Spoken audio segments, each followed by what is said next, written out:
Pozdravljeni. Ja, lepo pozdravljeni na tem dogodku, ki poteka pod okriljem Oddelka za zgodovino.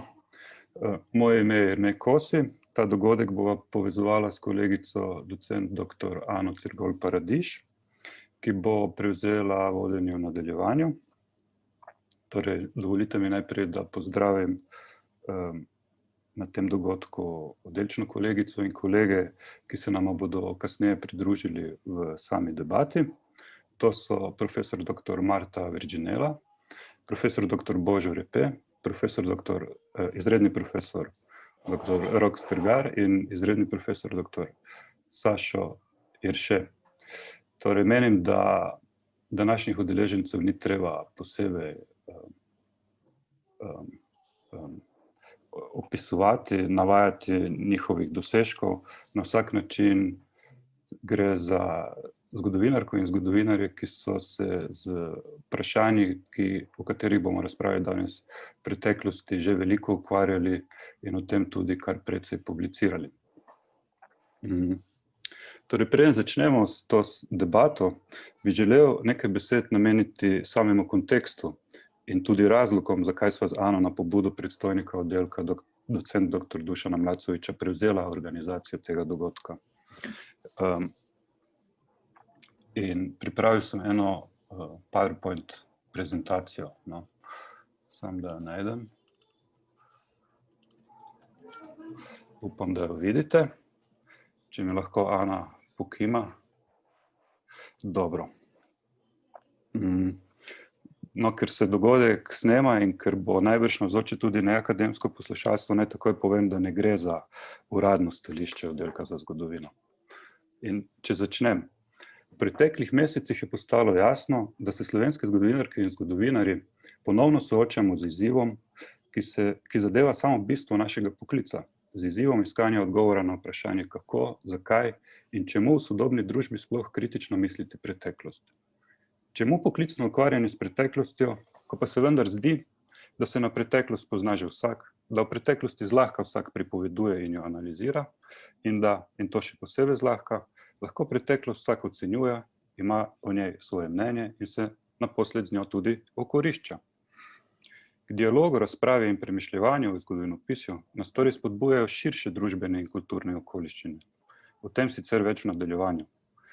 Kljub temu pa je treba na začetku poudariti, da je bil zelo konkreten povod za to okroglo mizo sklep slovenske vlade, da aktivno poseže v organizacijo in financiranje muzejske dejavnosti na Slovenskem.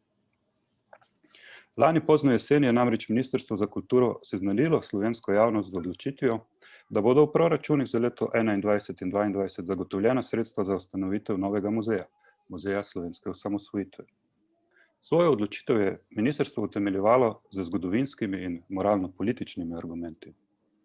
Zgodovinska utemeljitev, zakaj naj bi bil potreben nov muzej, je veliko bolj kot dognanje poklicnega zgodovinopisja na žalost sledila mitološkim predstavam o nacionalni preteklosti Slovencev.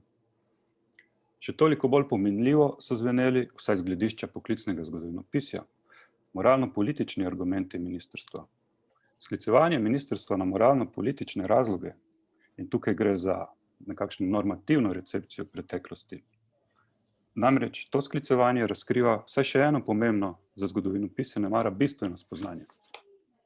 In sicer, tudi v 21. stoletju se, tako kot že v preteklosti, praksi zgodovinjenja, ki so značilne za poklicno zgodovinopisje, na področju interpretiranja preteklosti srečujejo in vse pogosteje tudi tekmujejo z dvema zelo drugačnima pristopoma, s politiko spomina oziroma spominjanja in s političnim revizionizmom. Ta dva načina razumevanja preteklosti se po vsebini in ciljih docela razlikujeta od poklicnega zgodovinopisja. To je od na kritiki zgodovinskih virov, temelječe, deskripcije, interpretacije in predvsem kontekstualnega razumevanja historičnih procesov in dogodkov. Pristopi akterjev in akterk, ki tvorno sodelujejo pri oblikovanju in vzdrževanju spominskih narativov, običajno nimajo prav veliko skupnega s poklicnim zgodovinopisjem. Njihove interpretacije nemalokrat usmerjajo docela utilitarni motivi. Pri tem seveda tovrstnim prizadevanjem, motivom in navsezadnje tudi ciljem pogosto težko oporekamo družbeno legitimnost oziroma potencialno relevantnost.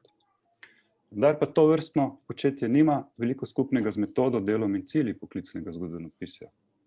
Četudi se nemalokrat opira prav na raziskovalne rezultate zgodovinark in zgodovinarjev. Slednje še toliko bolj velja za tiste oblike soočanja s preteklostjo, ki se postavljajo v službo političnega spopada in ki v polju dnevne politike promovirajo akterji z eksplicitnimi revizionističnimi interesi in prepričanji. Gre za akterje in akterke, ki ukrivljajo preteklost po kopitu lastnih političnih vizij in interesov. Tudi tovrstno razumevanje preteklosti seveda nima veliko skupnega s poklicnim zgodovinopisjem. Za politični revizionizem je namreč značilna načrtna promocija selektivnega in pristranskega razumevanja preteklosti. Vse to pa v imenu neposrednih ali posrednih političnih ciljev, ki so po večini povezani bodisi z glorifikacijo nacionalne skupnosti, bodisi z opravičevanjem specifičnih političnih agend. In pri tem se tovrstno razumevanje največkrat poosebljajo moraliziranje, viktimizacija, dekontekstualizacija in pogosto tudi neupoštevanje preproste kronologije. V resnici je poklicno zgodovinopisje v dialogu s konkurenčnimi in alternativnimi razlagami preteklosti vsaj od svojega nastanka naprej. Vendar pa danes soočanje treh različnih načinov zgodovinjenja preteklosti, vsaj treh, to je poklicnega zgodovinopisja, politike spomina in političnega revizionizma, poteka v docela spremenjenih okoliščinah. Najprej zato, ker živimo v svetu, kjer se družbeni odnosi vzpostavljajo na ozadju neslutenega razmaha digitalnih tehnologij in novih oblik posredovanja informacij. Knjige, časopise, radio in do neke mere tudi televizijo so nadomestile spletne strani, spletni forumi, YouTube kanali, Facebook in številna druga spletna omrežja. Obenem pa živimo v svetu, kjer politično polje in vse bolj tudi javno govorico kot tako obvladuje fenomen postresnice. Tudi zgodovinarke in zgodovinarji živimo v tako imenovani postresničnostni družbi, ker objektivne in preverljive informacije niso več nujno pomembne. Potencialne posledice za akademsko poklicno zgodovinopisje so na dlani. Vprašati se velja, ali v družbi oziroma v javnosti, ker postaja odnos do preverjenih informacij in tudi do dejstev, vse bolj brezbrižen in tudi omalovažujoč, sploh še je na voljo kaj prostora za prakse poklicnega zgodovinopisja. Mar postresničnostno družbeno stanje ne nudi idealnih okoliščin za razmah tako imenovane postresničnostne zgodovine. In tukaj bi res poskusil z enim nazornim primerom prikazati, kaj prinaša postresničnostna zgodovina. Že če jo primerjamo s tem, kar lahko imenujemo psevdozgodovina. Torej, na levi strani je naslovnica knjige Veneti, na desni strani domnevni karantanski panter. Vsi, ki poznate zgodovino slovenskega zgodovinopisja v zadnjih 30-40 letih, seveda veste, da je ta naslovnica, ta knjiga spodbudila razvoj ene avtohtonistične venetske teorije o praslovanskem izvoru moderne slovenske nacionalne skupnosti. In ta teorija je bila predstavljena na nekaj 100 straneh in se je referirala na vire, referirala se je na literaturo in imela je določeno tezo. In zato, da so to teorijo uvrgli, so številni lingvisti, zgodovinarji, ostali družboslovci in raziskovalci s področja humanistike potrebovali nekaj let. Temu so namenili nekaj let, vrsto razprav, tudi knjig, tudi monografskih publikacij. Na drugi strani imamo primer postresničnostne zgodovine. Grb domnevnega karantanskega panterja, ki se pa leta 2021 ne referira na nič. Torej, promotorji tega znaka in prejemniki te ideje, da je možno ta znak identificirati z neko slovensko identiteto, se ne referirajo na preteklost, ne poskušajo več utemeljevati, zakaj ne bi to bil slovenski znak, in predvsem ignorirajo vrsto opozoril poklicnih zgodovinarjev, ki so jasno pokazali, da je to simbol, ki je res skregan z resnico. Naj to do neke mere pesimistično podobo še dodatno zaostrim z opozorilom, da slovenske družbe nikakor niso zaobšli širši srednjeevropski in jugovzhodnoevropski politični trendi. Naši soseščini avtoritarni principi vladanja pridobivajo na ceni, pravila igre v sferi političnega pa vse bolj izrazito določa populizem. In zato se slovensko poklicno zgodovinopisje s politiko spominjanja in političnim revizionizmom sooča v okoliščinah, ko v širši regiji številne avtoritarne in populistične vlade odkrito finančno podpirajo in favorizirajo revizionistične posege in državno zapovedane nacionalistične interpretacije preteklosti. Javna sredstva se denimo vlagajo v izdajanje novih učbenikov, postavljanje spomenikov nacionalnim herojem in domnevnim nacionalnim herojem in ustanavljanje novih inštitutov ter muzejev. Opazujemo lahko uvajanje novih praznikov in novega načina komemoriranja nacionalne preteklosti. Spreminjajo se imena trgov in ulic, priče pa smo tudi sprejemanju zakonodaje, ki tako rekoč zapoveduje nekatere sicer znanstveno izrazito vprašljive zgodovinske interpretacije. Tudi v dveh državah članicah Evropske unije, na Madžarskem in Poljskem, lahko že več let opazujemo sistematično poseganje oblasti v prakse spominjanja in zgodovinjenja preteklosti. Na Poljskem je od zmage stranke Pravo in pravičnost na parlamentarnih in predsedniških volitvah leta 2015 začela oblast izrazito propagirati nacionalistični narativ, ki Poljake prikazuje kot žrtve zgodovine in ki predvsem zanika poljsko vpletenost v holokaust. Navkljub zelo obsežnim zgodovinskim raziskavam, ki prikazujejo malo drugačno podobo. In izmed številnih zakonodajnih, finančnih in organizacijskih iniciativ je nemara najrazvpitejša tista iz leta 2018, s katero je oblast poskušala kot kaznivo dejanje uzakoniti kakršnokoli omenjanje udeležbe Poljakov v holokaustu. Podobni ali še bolj brezkompromisni so posegi politike v zgodovinske in spominske narative na Madžarskem. V zadnjem desetletju je bilo tam veliko finančnih sredstev in institucionalnih prizadevanj vloženih v rehabilitiranje podobe madžarske zgodovine v času vladavine Mikloša Hortija. To obdobje madžarske zgodovine se je, kot vemo, končalo s sodelovanjem z nacistično Nemčijo in s holokaustom, v katerem je bilo umorjenega 83% madžarskega judovskega prebivalstva. Leta 2013, po svojem drugem prihodu na oblast, je Orbanova stranka ustanovila inštitut Veritas, ki je zadolžen za uradno reinterpretacijo zadnjih 150 let madžarske zgodovine. Leta 2014 je na Trgu svobode v središču mesta zrasel spomenik, ki prikazuje Madžarsko kot žrtev nacizma.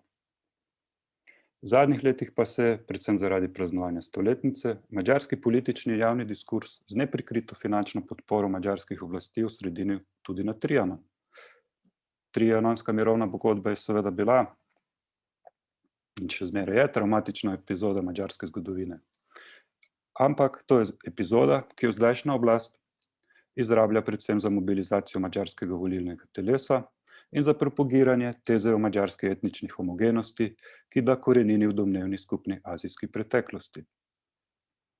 Če bo iz tega mita nastal tudi politični program revizije državnih meja, upam, da o tem ne bo treba pisati prihodnjim zgodovinarjem. No, in če sklenem ta kratki uvodni prispevek, razlogov za organizacijo te okrogle mize je precej in še enkrat v veselje mi je, da lahko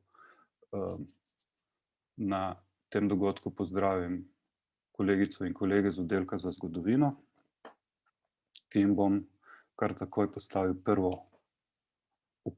malo širše vprašanje. Namreč zanima me, kakšno je po njihovem mnenju vloga oziroma kakšna bi morala biti vloga poklicnega zgodovinopisja v tako imenovani postresničnostni družbi.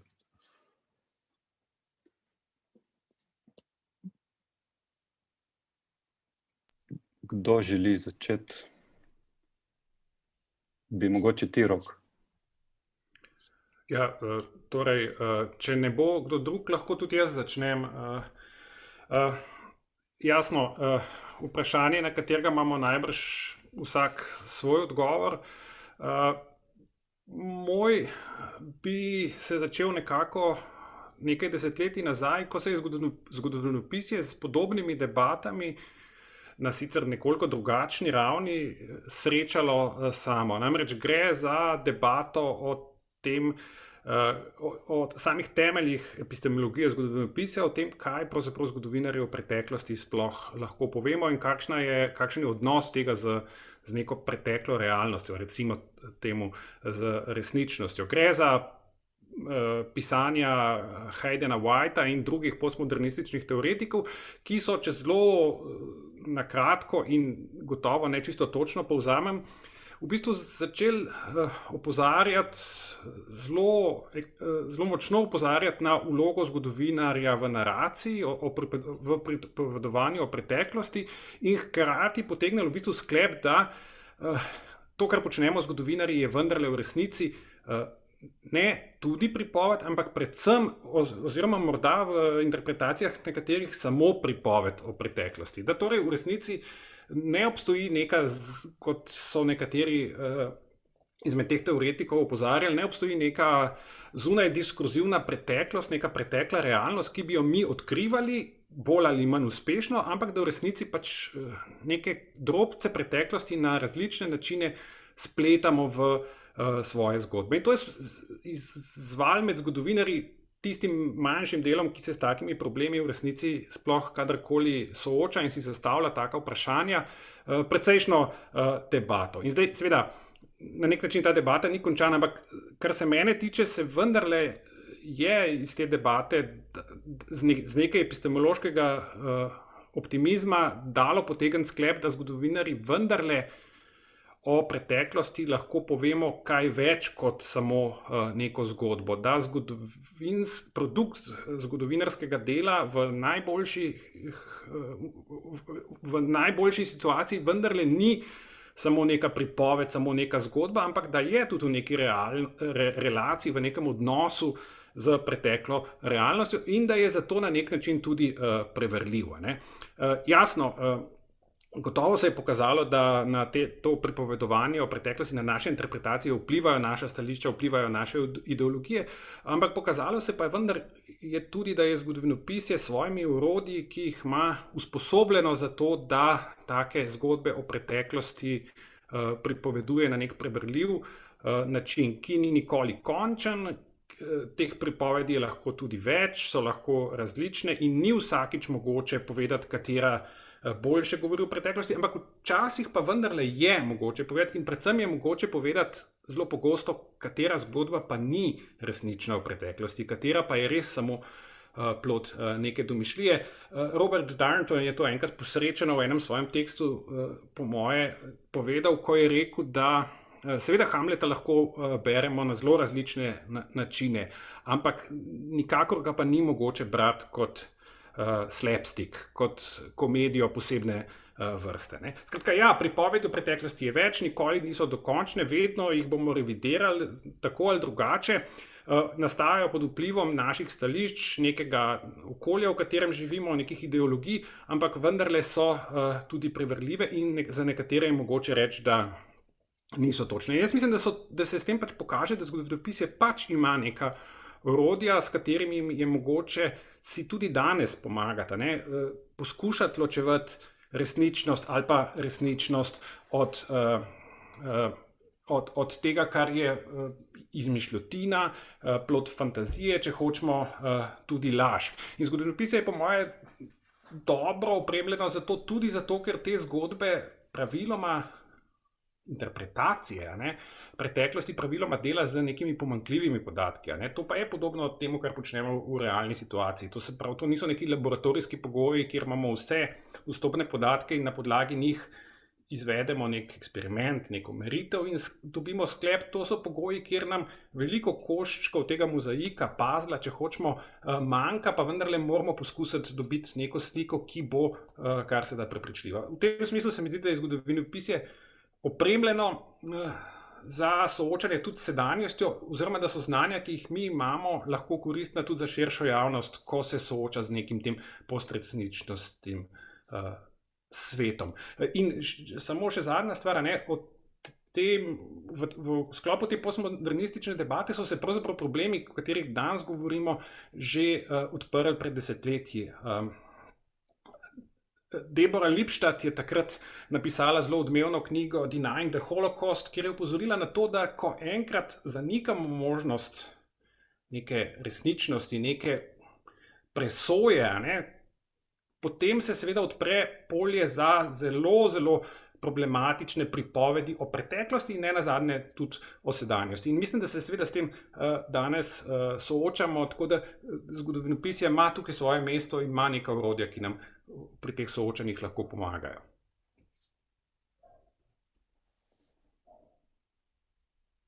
Mogoče Marta? Mikrofon, Marta. Aha, mogoče bi nadaljevala na tem mestu na dveh ravneh. Jaz mislim, pri odgovarjanju na to vprašanje, ki si ga zastavil Jernej, imamo dva nivoja. Zagotovo vprašanje epistemologije je splošno in statusa zgodovinopisja. Tu seveda se slovensko zgodovinopisje in tisti, ki pač razmišljamo o statusu zgodovinopisja, vključujemo v neke splošne debate. Glede na to, kar je povedal Rok, bi jaz tudi opozorila recimo na reagiranje Karla Ginzburga, prav na to debato, ki jo je uvedel Hayden, in njegovo vztrajanje pri tem, da zgodovinarji imajo vendarle na razpolago dokumentarno bazo oziroma moč dokaza.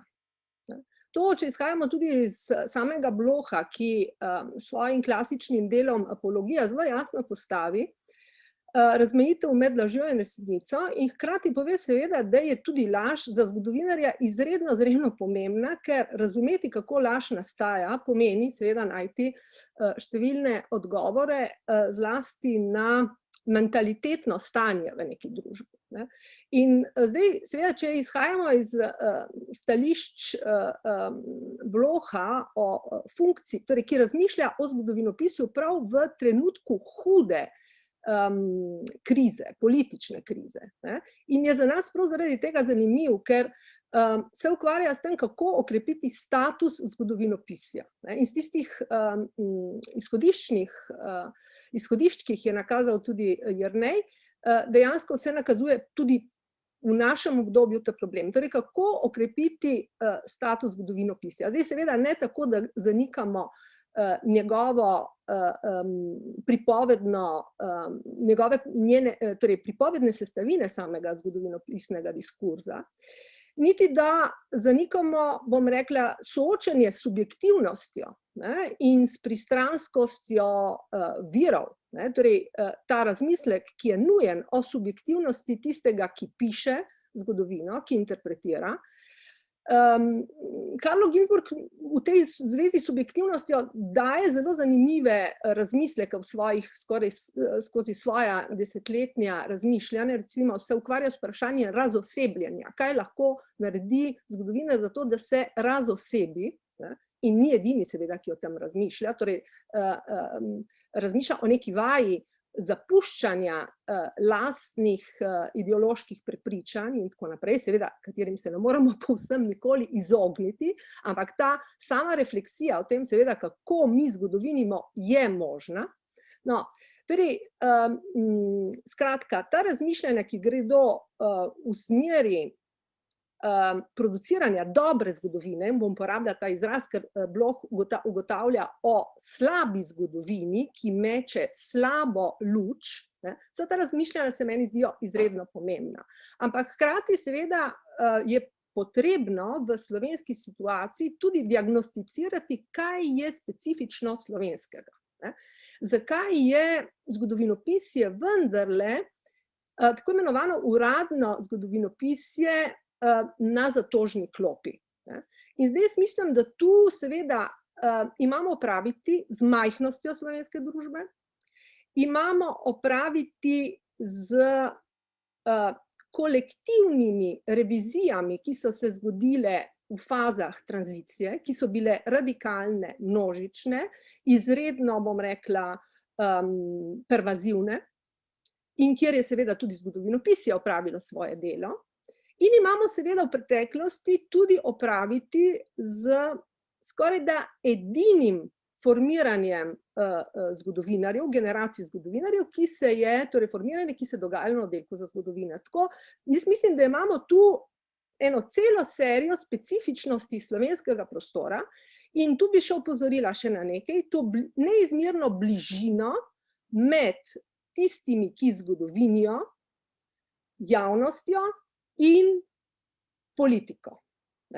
Ta bližina med politiko in zgodovino seveda se spreminja skozi čas, ampak njena intenzivnost, če pogledamo na začetek 90-ih let, je bila izjemna. Jaz se spomnim na številne simpozije, ki smo jih organizirali tudi v okviru oddelka, kjer so bili vabljeni politiki ali kot pričevalci ali kot interpreti. Torej, tu imamo kar nekaj, bom rekla, elementov, ki so tipični slovenski, nekaj pa tudi takih, ki nas bližuje z Madžarsko. Tu mislim zlasti na, mislim, da je zelo pomembno zlasti delo madžarskega zgodovinarja Istvana Reva, ki izredno poudarja ta problem političnega remake-a, ki zaobsega celotno družbo. In ki seveda postavlja točno določene zahteve tudi zgodovini. Da ne bom predolga, bi jaz glede še vprašanja postresničnostne družbe, v bistvu samo pomilovanje zgodovinarjev je nekako meni tuje. Seveda, današnja družba nalaga zgodovinopisju nove izzive in ti izzivi so tako v Sloveniji kot drugod seveda isti. Danes v tako imenovanem, kot ga poimenuje Adriano Prosperi, v torej v samopostrežbi si človek, naj bo to študent ali odrasli, izbere in pobere to, kar mu paše glede zgodovinskega znanja, in to pomeni, zgodovinopisje nima več tistega nadzora pri širjenju svojega znanja, ki ga je, in spoznanja, ki ga je imelo v preteklosti, ko je formiralo na primer šolnike in tako naprej. Ampak vendarle obstajajo, če pogledamo tujino, nekatera zanimiva okolja. In tu bi opozorila zlasti na britansko, kjer je širjenje nekega poljubljenega znanja vendarle na zelo visoki ravni in mislim, da zlasti britansko okolje, delno tudi francosko, vlogo, ki opravlja BBC s svojimi dokumentarci, seveda, ki so podprti od strokovnjakov, ta vloga je izredno pomembna. Drugo bi omenila na nekatere kolege, tu imam zlasti v mislih Alessandra Barbera v Italiji, ampak podobno bi lahko rekla tudi za zgodovinarko, filologinjo Mary Bird v Veliki Britaniji, ki so svojim strokovnim znanjem prodrli v širšo javnost. Alessandro Barbero ima, danes sem preverila, približno 160 sledilcev na Facebooku. Ampak njegovi posegi, torej gre za izredno uglednega medievista, ki se je prav, bom rekla, zaradi svojega uspeha, zgodovinopisnega uspeha, začel ukvarjati seveda ne širjenje samo vedenja o srednjem veku, ampak tudi o drugih temah. In s temi, bom rekla, svojo strokovnostjo je pridobil ogromno javnosti. To pomeni, da obstajajo pozitivni primeri širjenja. Hvala, mislim, kup izjemno zanimivih iztočnic in mislim, da bomo se k temu gotovo še vrnili. Vse bolj kot ne verjamem, da se bomo kar precej vrteli okoli istih, mislim, ključnih vprašanj. No. Sašo, bi želel ti nadaljevati? Mikrofon. Sašo, mikrofon, prosim. Evo. Torej, hvala lepa. Jaz bi se v svojih razmišljanjih o zgodovinopisju v sedanjosti morda vendarle obrnil najprej v preteklost, in sicer k govoru, ki ga je ob podelitvi Lessingove nagrade, ki jo mesto Hamburg podeljuje odličnim pesnikom, pisateljem in učenjakom, imela laureatka Hannah Arendt in ki ga je naslovila z naslovom O človeštvu v temnih časih.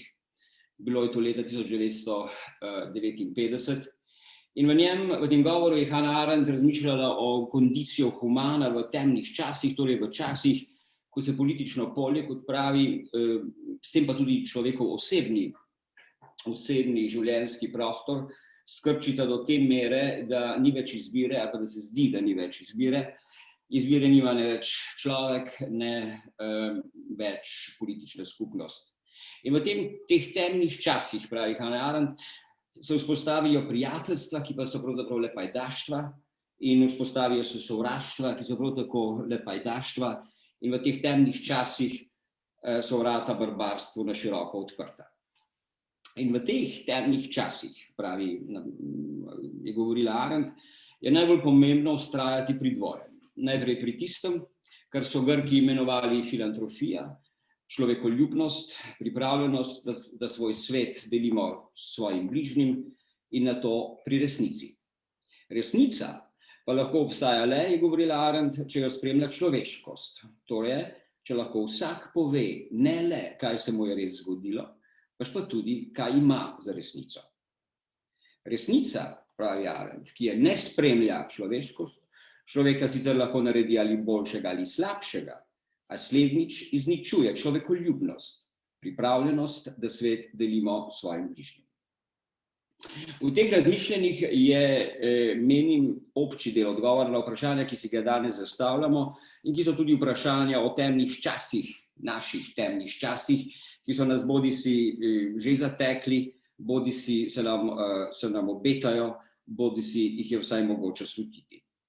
Drugi del odgovora pa je, verjamem, v tem, da si ozavestimo posebnosti naših temnih časov. Te so gotovo mnogotere, ampak z drugimi temnimi časi si delijo vsaj eno.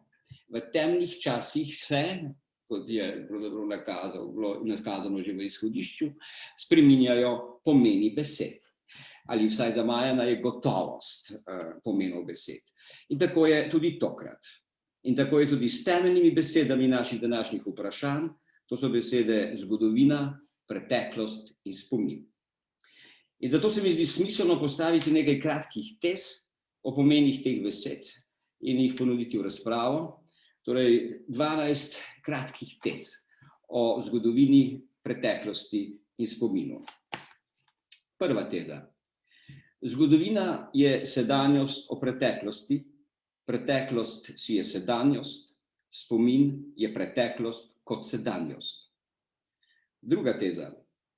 Zgodovina je spoznanje o preteklosti, preteklost je sedanjost kot spoznanje, spomin preteklost kot spoznanje sedanjosti.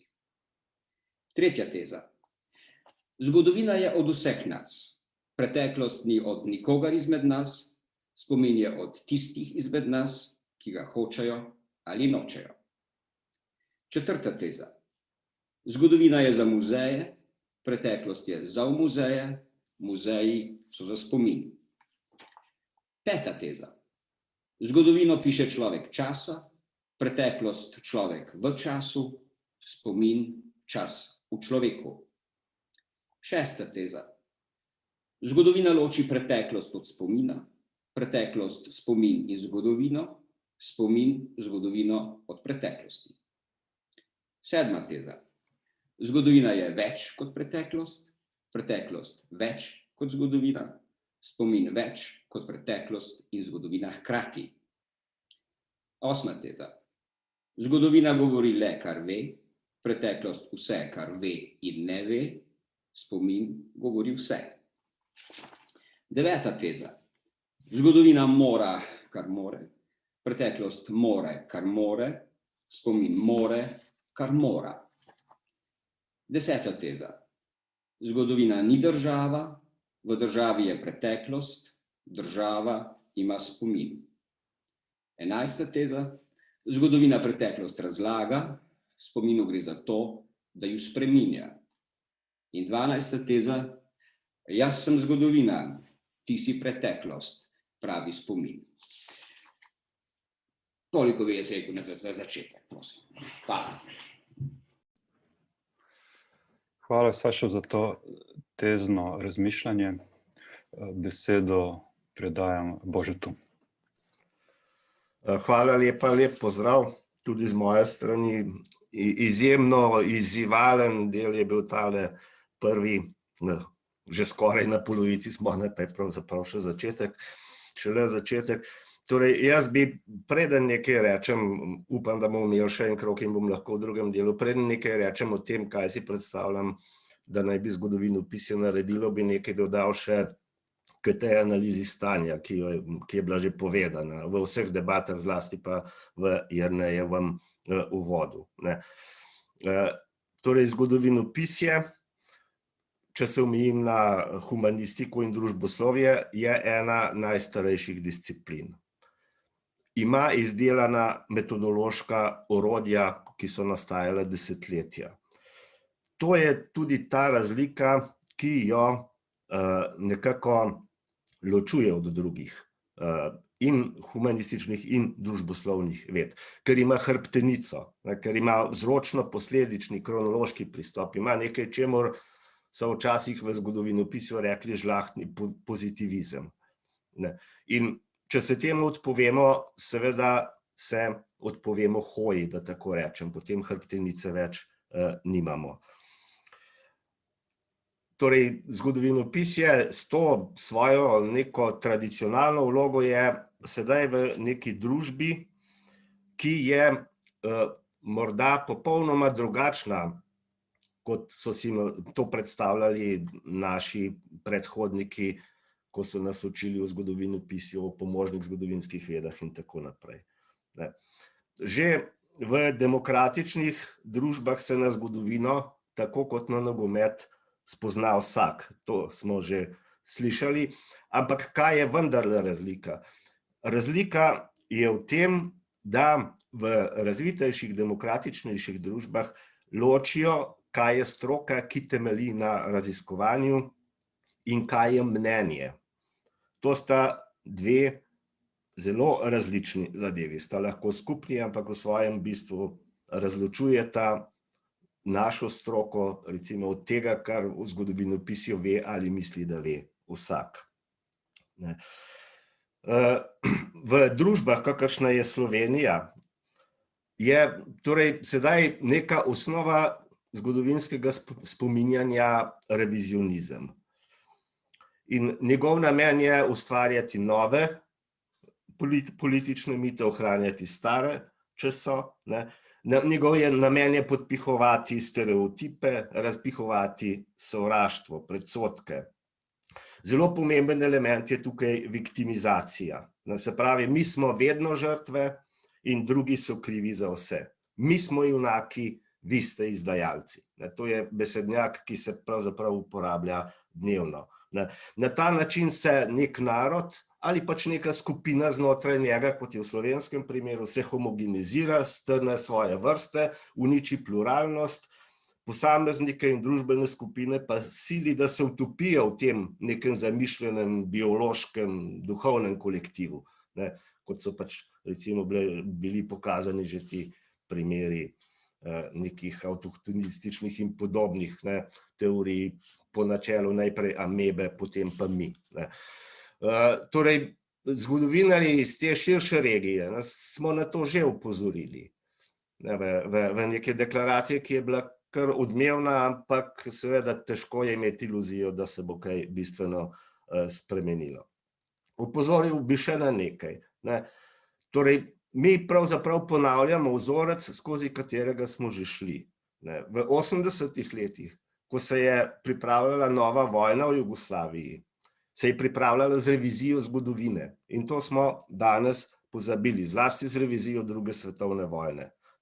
Takrat je nek srbski novinar, ki je sicer bil izjemno pronicljiv, ampak je nazadnje služil tudi Miloševiću, njegovo ime je Aleksandar Tijanić, je zapisal, da bomo šele videli, kaj se bo zgodilo v preteklosti. In pravzaprav se mi s tem danes soočamo dnevno in ta model iz 80-ih let se je prenesel v sodobno slovensko družbo.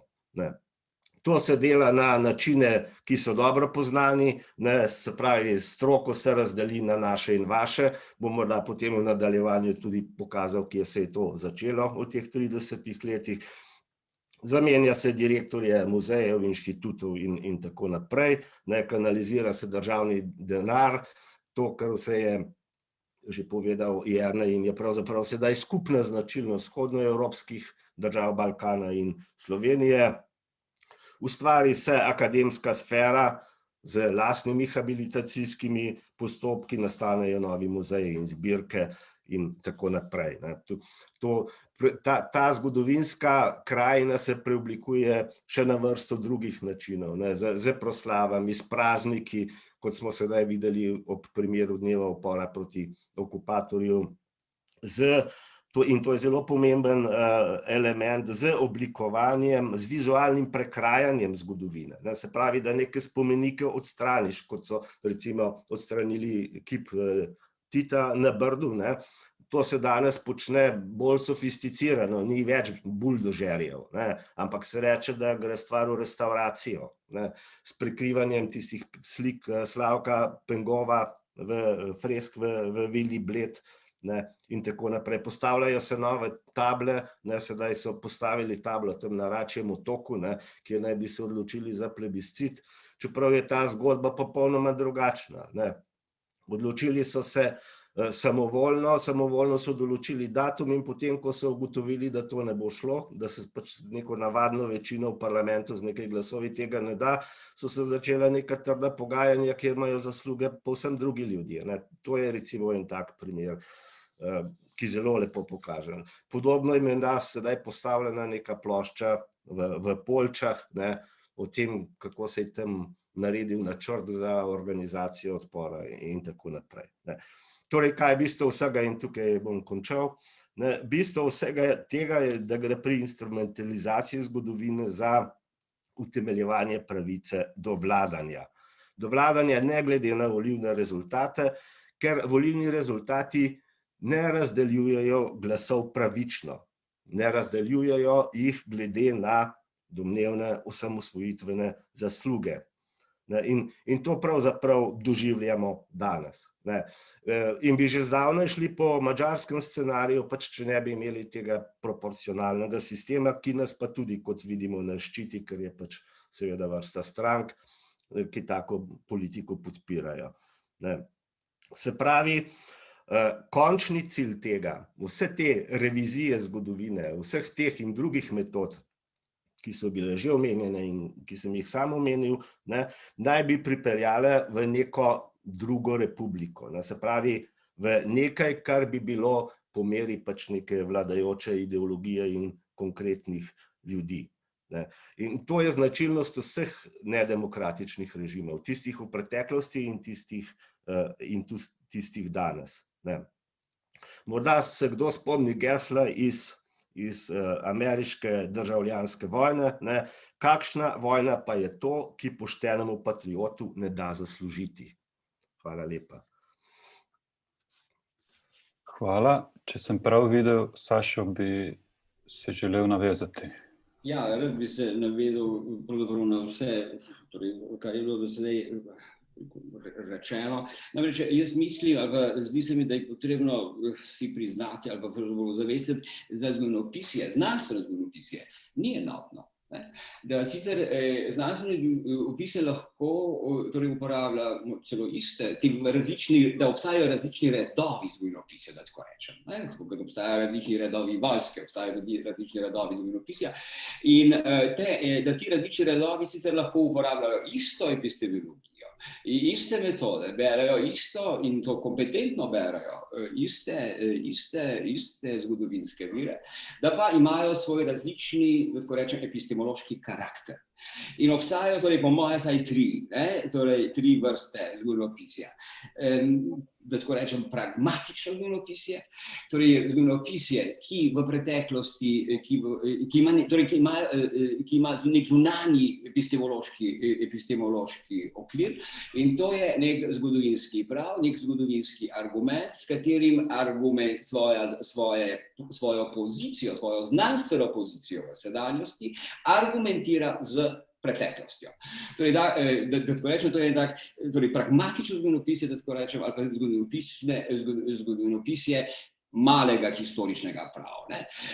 Druga vrsta zgodovinopisja, drugi red zgodovinopisja, katerega ima za svoj epistemološki, zunanji epistemološki okvir etiko. Je nek nadčasovno, transcendentno, da tako rečem, to je zgodovinopisje velikega historičnega prava. Primer prvega in obema tema zgodovinopisjeva, če se morda zdi tako večkrat rekel, nenavadno.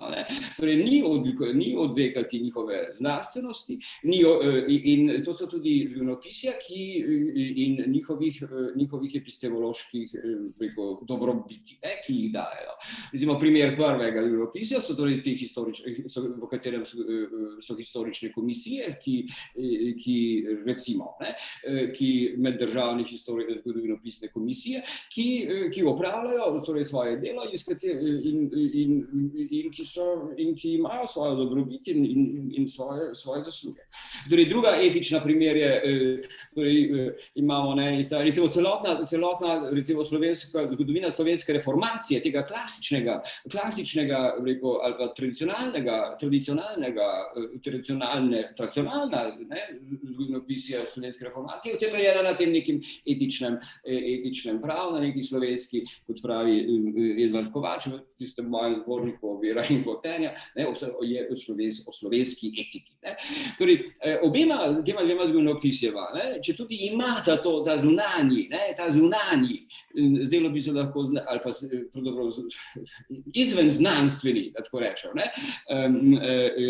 epistemološki okvir, ni odrekati, po moje, ni odrekati ne znanstvenosti, ne zares, in ne omalovaževati dosežkov njihovih. Seveda pa je treba vedeti, zakaj gre. No in seveda pa obstaja pa še tretjo, da tako rečem, pavlinski, torej zgodovinopisje, ki je brez tega zunanjega epistemološkega okvira, kjer je ta zgodovinska resnica, če se navežem na, se mi zdi, genialno študijo Alaina Bourdieuja, Sveti Pavel, utemeljitev univerzalnosti, kjer pravi, ta univerzalna resnica ne konstituira nobene identitete, drugače kot one dva, drugače kot ta historični, zgodovinopisje malega historičnega prava, ali pa zgodovinopisje velikega historičnega prava, ki sta oba konstitutivna, imata ta impuls konstituiranja identitete, bodi si nacionalne, bodi si že kakšne druge, pa ta, tako rečem, pavlinska, zgodovinopisje tega pavlinskega prava, da tako rečem, ne konstituira nobene identitete, ponujena je vsem, oziroma destinirana vsakomur, ne da bi lahko kakšen pogoj pripadnosti omejil ali zamil. Skratka, mislim, da si moramo, jaz mislim, da obstajajo ti trije redovi zgodovinopisja in da je to si treba zavesti. Hvala. A lahko nekaj tukaj dodam ali odgovorim, kako bi temu rekel. Seveda je sestavni del raziskovanja tudi to, da od neke točke naprej vedno ali vsaj pogosto pride do različne interpretacije zgodovinskih dejstev. Res je tudi to, kar je že opozorila Marta, da pravzaprav vsi izhajamo vsaj iz recimo neke podobne ali iste zgodovinske šole, da ne rečem iste inštitucije, ker so vendarle, mi imamo danes več študijev zgodovine v Sloveniji. Vse to je res. In če gledamo historično, govorimo o teh 30 letih, ki sem jih sam doživljal v akademskih krogih in imam kar nekaj zgodovinskega spomina. Torej, če govorimo o teh 30 letih, je razprava med enim in drugim delom zgodovinopisja, pač glede na to, kar je povedal Sašo, kako je on opredelil, je potekala. je potekala. Mi smo imeli, se boste spomnili, mislim, da je bilo 2004 ali nekaj takega, posvet mitsko in stereotipno o slovenskem zgodovinopisju, ki ga je organizirala Zveza zgodovinskih društev v Kranju. In tam so prihajala zelo različna mnenja. So bili tudi zgodovinarji, ki se globoko niso strinjali sami s sabo. Se pravi, tisto, kar so pisali še nekaj let prej, brez da bi imeli kakšne nove argumente, so zdaj popolnoma obrnili. Dobesedno so ljudi, ki so jih imeli za genije slovenskega naroda, razglasili za zločince in podobno. Ampak to je treba dati v časovni kontekst. Takrat je še vedno potekala debata. To je bilo obdobje prve Janševe vlade. In takrat so se tudi začele te delitve. To, kar danes doživljamo, je pravzaprav samo neka multiplikacija teh osnov, ki so se takrat začele. Seveda v nekih drugih okoliščinah, ampak vendarle.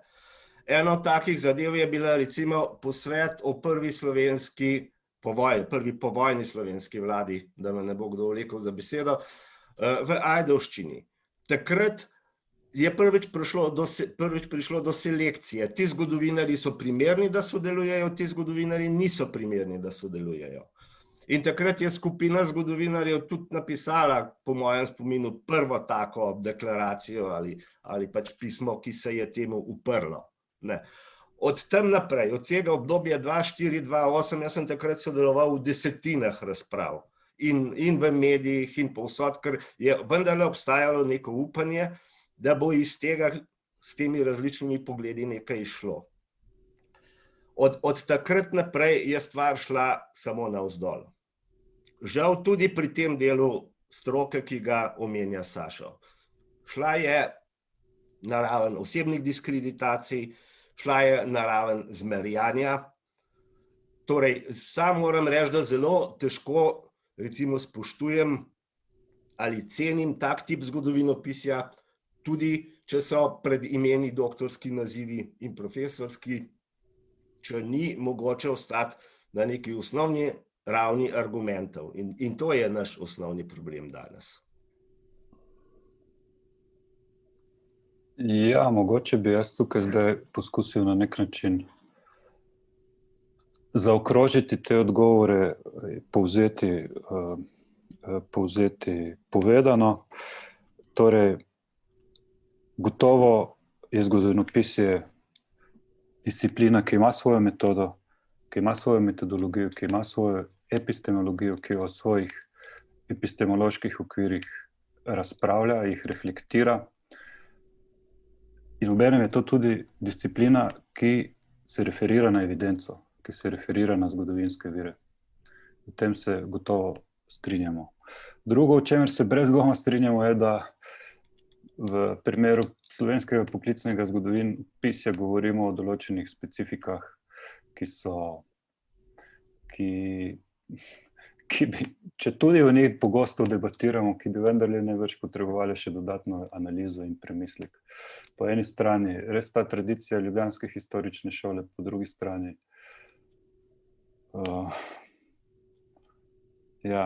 ta neverjetna, kako bi rekel, zelo hitro, skratka, ta poroznost robov in prekrivanje z nekimi širšimi družbenimi in političnimi okoliščinami. Ampak tisto mogoče, o čemer bi veljalo še zelo na kratko, preden bi se premaknili k drugemu vprašanju, mogoče že premisliti je naslednje. V teh nekih družbenih okoliščinah, kjer dejansko dominira neke digitalne tehnologije, kjer knjiga ni več zlati standard, zlati standard v smislu osrednjega posrednika informacij, relevantnih informacij. Se vendar res sprašujem, če smo poklicni zgodovinarji na Slovenskem, bom tako rekel, storili dovolj za to, da bi bil naš glas, naša ekspertiza, naša analiza preteklosti, da bi bila slišana. Mislim, Marta je nanizala nekaj zanimivih primerov In dejansko je to, po mojem mnenju, ta trenutek ključno vprašanje. Bomo postali redundantni, če zdaj bom malo karikiral, redundantni kot konji v času industrijske revolucije, ali se bomo adaptirali in poskušali načine našega dela diseminirati na drugačen način. Rezultate našega dela. Jaz bi mogoče se tukaj navezal na to, kar smo prej govorili. Sašo pa Božo sta veliko govorila pravzaprav o tem, kar se dogaja znotraj zgodovinopisja. Tudi Marta je že deloma to vprašanje odprla. In to se mi zdijo relevantna vprašanja. Gotovo smo mi različni, različno mislimo o preteklosti, različno raziskujemo. In če zelo banaliziram, seveda obstajajo tudi boljši in slabši zgodovinarji. Ampak jaz res mislim, da to vprašanje, ki si ga zastavil, zdaj je, če gledamo na širši kontekst, bolj pomembno in, kar se mi zdi tudi važno, ni samo slovensko vprašanje. Torej, kako v teh debatah sodelovati, kakšen je naš pomen, ali se lahko kar soočimo z sklepom enega izmed postmodernistov, britanskega teoretika Jenkinsa, ki je rekel, da zgodovinopisja pravzaprav v postmodernem času ne potrebujemo več in da to tudi ni nič narobe, oziroma da s tem tudi ni nič narobe. No, jaz mislim, da zaradi tega, kar sem povedal v uvodu, zaradi teh orodij, ki jih mi imamo, ki jih zgodovinopisje ponuja, da zgodovinopisje vendarle je pomembno tudi v teh postresničnostnih časih. In to, kar je povedala Marta, s tem se absolutno strinjamo. Tukaj je pač treba se soočati z neko novo situacijo. Mi več ne nastopamo v knjigah, v televizijskih omizjih in televizijskih dokumentarcih, kjer so bili pač neki gatekeeperji, ki niso spustili vsega zraven. Zdaj, ali je bilo to prav ali ne, lahko pustimo povsem ob strani. Mi smo prišli v čas, kjer so pač te mediji se na nek način demokratizirali, kjer ima vsak svoj glas, kjer vsakdo lahko nabere tisoče in 10 000 sledilcev na različnih omrežjih, od Twitterja do YouTube kanalov in tako naprej. In seveda, kar se je zgodilo, in kar je po moje velik problem, je, da so stvari, ki so prej obstajale v nekih obskurnih publikacijah, v nekih newsletterih, ki so jih po pošti pošiljali, pa so te v Avstriji zaprli, če si ga dobil, ali pa v Nemčiji, ki drugje pa ne. Ampak to je vendar imelo zelo omejeno publiko, to se je zdaj znašlo naenkrat v neki široki javnosti, ki pa v resnici ni čisto pripravljena na soočenje s tem. Zdaj, kako presoditi, kateri YouTube kanal, ki sproducira lahko včasih zelo vizualno prepričljiv dokumentarec, je verodostojen, kater pa ne. In jaz mislim, da tukaj zgodovinarji prvič ponujamo orodja in se bi morali tukaj bolj angažirati. Primeri, ki jih je Marta omenila, Mary Beard recimo, nekaj ameriških zgodovinarjev, italijanski medievalist, ki ga je omenila, kažejo, da se to da.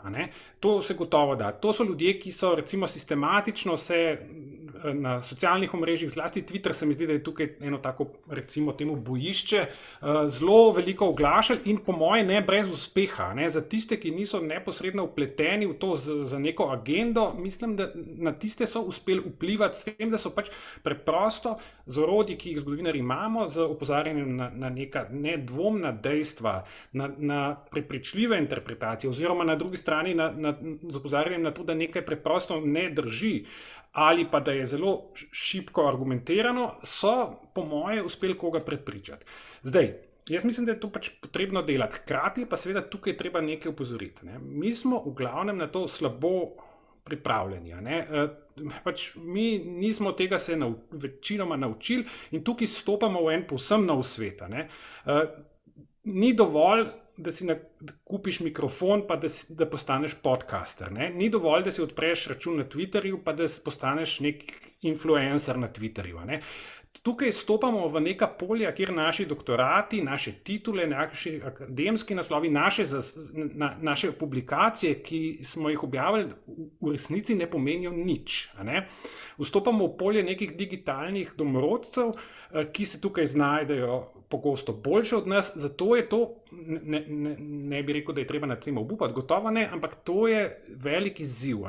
Tega nismo vsi sposobni in je gotovo težko, je pa gotovo vredno poskusiti. Imamo ne samo ta imena, ki smo jih že omenjali, imamo recimo nekaj zelo uspešnih YouTube kanalov, ne vem, za Prvo svetovno vojno jih nekaj poznam, s čemer se ukvarjam, ki so narejeni za poljudno publiko, ampak z neko res trdno osnovo v relevantnem zgodovinopisju. Tako da to se da, je pa gotovo težko, ker se je treba seveda priučiti tega jezika, naučiti uporabe teh orodij, hkrati pa se je treba soočiti še z nečema. Ne.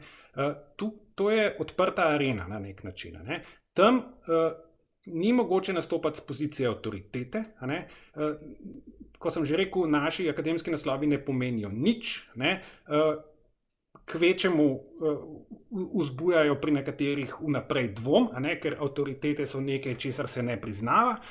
Zato se je treba pač toliko bolj truditi, se soočati tudi z zmerjanjem in s čem podobnim. Je pa vendarle po moje vredno poskusiti. In še nekaj, ne samo, da se je treba naučiti orodij, načinov komunikacije, treba je res zelo previdno oziroma zelo govoriti samo o stvarih, o katerih res nekaj vemo. Ker ne samo, da se tam znajde 1000 ljudi, ki bodo to prebrali in bodo ocenjevali našo angleščino, pa naš smisel za humor, pa naš stil, ampak bo se znašlo tam tudi 1000 ljudi, ki so sposobni naše interpretacije, naša dejstva preverjati. In tam bomo pridobili neko avtoriteto, neko relevantnost samo s tem, da bodo te stvari seveda stale. Ko se bo enkrat pokazalo, da smo mi ravno tako ideološki, čeprav hočemo biti strokovnjaki, da smo ravno tako nezanesljivi, da naši podatki preprosto ne držijo, potem pač je tak poskus obsojen na propad. Tako da jaz se tega v resnici, če za sebe rečem, ne bi upal. To so stvari, ki zahtevajo ogromno časa, ki tudi niso nekaj, kar bi ta univerza podpirala ali pa nagrajevala, in zato lahko samo rečem, da bi si želel, da bi pač to počeli ljudje, ki to znajo, ki to zmorejo boljš od mene. Je pa to absolutno potrebno, to publiko je potrebno nagovarjati tudi v teh novih okoliščinah s pomočjo teh novih sredstev medijev, od podcastov do YouTube kanalov, do Twitterja in tako naprej. In res primeri, ki jih je Marta omenila, te, ki sem jih omenil jaz, kažejo, da je to lahko uspešno in da je absolutno koristno ne za zgodovinopisje, ampak koristno za širšo družbo, ki vzpostavlja s tem nek odnos do dejstev, do interpretacij, ki ne prepušča tega prostora v celoti ljudem, ki lažejo, ker je to njihov poklic. Toliko.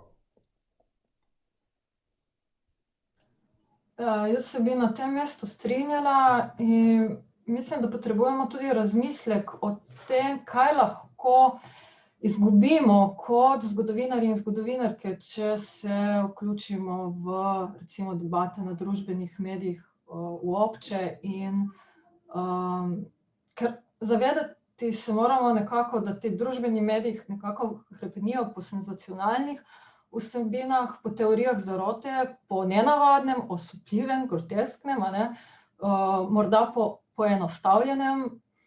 In to nas lahko privede do točke, da se nam zgodi to, kar se trenutno očita tudi politikom, da torej vsebino zamenjamo za spektakel, ne da bi obenem tudi govorili o nekih napačnih dejstvih ali kritično nepodprtih dejstvih.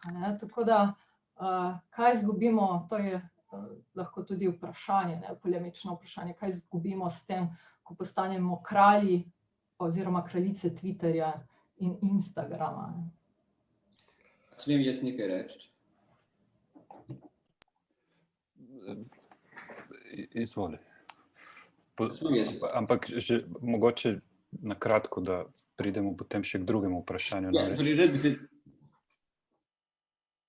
Rad bi se direktno navezal na to. Jaz bi pa to tveganje, da postanem kraljica Twitter ali kralj Twitterja, se je očitno vseeno, pravzaprav vzel nase. Jaz mislim, da ne samo, kot pravi Rok, da je vredno poskusiti. Jaz mislim pa, da je to celo svojevrstna naša politična ali pa državljanska dolžnost. Mislim, da ima zgodovinopisje tudi neko svojo družbeno zavezo in da seveda pa to počne počnejo tisti, ki to znajo, ne?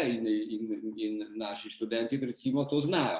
Torej, jaz mislim, da in zakaj mislim, da je bilo to ne samo, da vredno poskusiti to tveganje vzeti nase, ampak da je to celo kot pravi dolžnost zaradi dveh razlogov, ne, o katerih smo že govorili, zaradi izgube racionalnosti v javnem prostoru, o kateri si Jernej ti na začetku govoril, in zaradi vulgarizacije javnega prostora, o kateri si govoril, ali pa Boža ti. Ne? Torej, da oboje se v javnem prostoru, pa ne gleda slovenski ali pa za siceršnji prostor, se mi zdi, izgublja, torej na eni strani se izgublja racionalnost in na drugi strani se je razpasla neka izrazita vulgarnost. In če kdo, se mi zdi, je znanost, ne? Pa tista, ki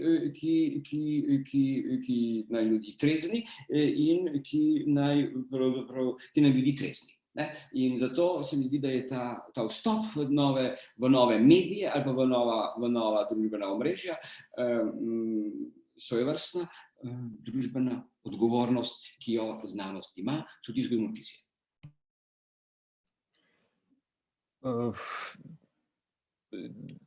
Jaz bi mogoče, Božo še na kratko, potem bi pa mogoče šli k naslednjemu vprašanju, namreč Marta se bo morala posloviti. Ja, bom zelo na kratko.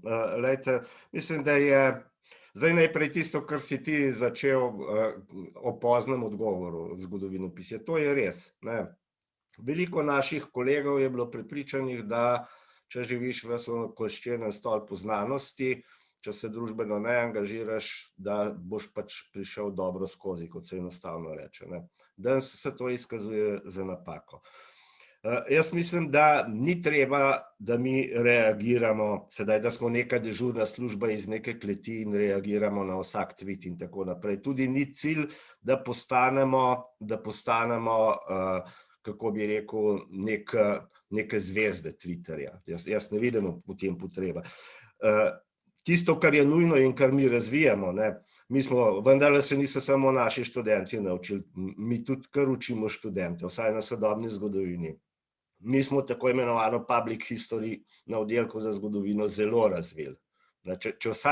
Kdor vsaj malo te stvari spremlja, bo prišel do te ugotovitve. In skušamo dajati neke relevantne odgovore. Saj konec koncev tudi zdaj nas spremlja 140 ljudi, pa se bo to multipliciralo s časoma, ne, ko si bodo ljudje ogledali. Torej, da ne govorimo o drugih zadevah, o razstavah, o debatah, ne, o obraznih obletnicah, intervjujih in tako naprej. Ne. Mi smo šli v ta ritem, ne, in ga bomo še razvili. Ne. Gre pač za to, da je treba vzpostaviti točke, na katerih lahko zainteresirani in mediji dobijo informacije, zanesljive informacije. In to se da narediti. Seveda je pa to nek velik napor, to je nadgradnja tega, kar smo delali do sedaj za zborniki s knjigami in tako naprej, ne, ki so fundament, ampak na temo je pač treba naprej graditi. Ne. In ni treba, da se oglašamo na Twitter in podobno. Ne. Mi moramo biti, kako bi rekel, neke vrste slovenska tiskovna agencija, kjer se dobi preverjene zanesljive informacije, ki so seveda tudi družbeno aktualne v določenih debatah. Od tu naprej smo pa samo eden od dejavnikov, ki ima svoje mnenje in svoje stališče. In to je recimo tisto, kar se mi zdi ključno v tem naslednjem ali sedanjem obdobju. In ta pandemija in razvoj teh tehnologij je to še mnogo bolj recimo spodbudila. Je pa res, kar je rekel Rok, in s tem se popolnoma strinjam, to ni vrednoteno, to ni ne finančno, ne v smislu habilitacij, nekako drugače vrednoteno, in zaenkrat je to naše prostovoljno angažiranje in prostovoljno delo. In te stvari se bodo pač na nek način morale v prihodnosti spremeniti, če ne nas bo pa res povozil čas. Dobro, predlagam, da se premaknemo proti drugemu vprašanju današnje okrogle mize, in to je vprašanje, kaj lahko kritično zgodovinopisje prispeva k praksam kolektivnega spominjanja, ki jih promovira država. Namreč tukaj govorim mogoče predvsem v prvi vrsti v tej ideji sprave, ki je nekako postal že uraden spominski narativ slovenske države kot take, pa tudi o drugih spominskih narativih, s katerimi se je država doslej, slovenska država doslej precej ukvarjala. In mogoče bi za začetek dal besedo Marti, to pa zato, ker ima veliko izkušenj s tem, mislim, gotovo je vprašanje eksodusa in vprašanje izmenjave prebivalstva po drugi svetovni vojni ena od tematik, ki so se močno memorizirale in ki so bile močno instrumentalizirane tudi z pozicije neke države. Mikrofon. Hvala Jernej za besedo. In bom poskušala v bistvu se malo navezati tudi to, kar je bilo prej povedano. Spomin sam po sebi ni nekaj negativnega in vemo, da je v bistvu spomin tisti stvar, ki ga tudi zgodovinopisje potrebuje. Da je pa vse skozi obstaja nek dialektičen odnos med spominom in zgodovino. Zdaj seveda tu lahko razpravljamo o tem, o konceptualizacijah spomine, ali bi bilo primerno tudi v slovenščini uvesti memorijo in tako naprej, ampak mislim, da ni to okvir. Tudi pri tem vprašanju, in ko odgovarjamo seveda na, bom rekla, neke tematike, tudi na neke sporne tematike, ki so nastali v zadnjem času, mislim, da moramo vedno gledati na dveh nivojih. Na to, kar je historiografija in kar so avtori, ki so se ukvarjali s vprašanjem javne rabe zgodovine in tudi politične zlorabe zgodovine povedali drugod. Imamo okolja, ki so o teh vprašanjih izredno veliko reflektirala. Mislim, jaz sem sledim debati, ki se je dogajala v Franciji, saj od 80-ih let naprej. In seveda tudi v Italiji, ker prihaja iz nekega območja, kjer je ta politična raba zgodovine bila izrazito močna, že od povojnega časa. In tu mislim, da spet zgodovinopisje lahko ponudi nek kritičen razmislek, ampak predvsem nek korektiv. Korektiv spominu, ki je zajet v tisto čustvenost in ki je zaznamovan seveda subjektivnost in vsem tistim, kar je bilo povedano v samih izhodiščih in nenazadnje, kar je tudi šlo na spletni strani RTV-ja, na MMC-ju, kar je seveda zdaj zanimivo, tu naredim en kratek oklepaj, izredno so zanimivi komentarji, ki so, prej sem pregledala, 140 komentarjev, vsi so se, razen mogoče enega, dveh, ukvarjali s vprašanjem Koroškega panterja.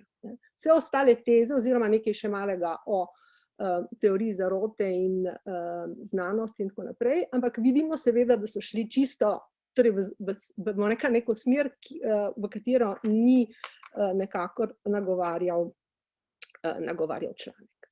Zdaj, to, kar mislim, da bi lahko zgodovinopisje v prihodnosti v Sloveniji pripomoglo, je nedvomno k širjenju demokratičnega razmisleka. Jaz mislim, da v Sloveniji imamo nek strašen demokratični manko, in to zaradi, bom rekla, politične zgodovine Slovenije, zaradi kratkosti same demokracije in, bom rekla, skromnega ukvarjanja o tem, kako vzgojiti demokratične državljane in državljanke.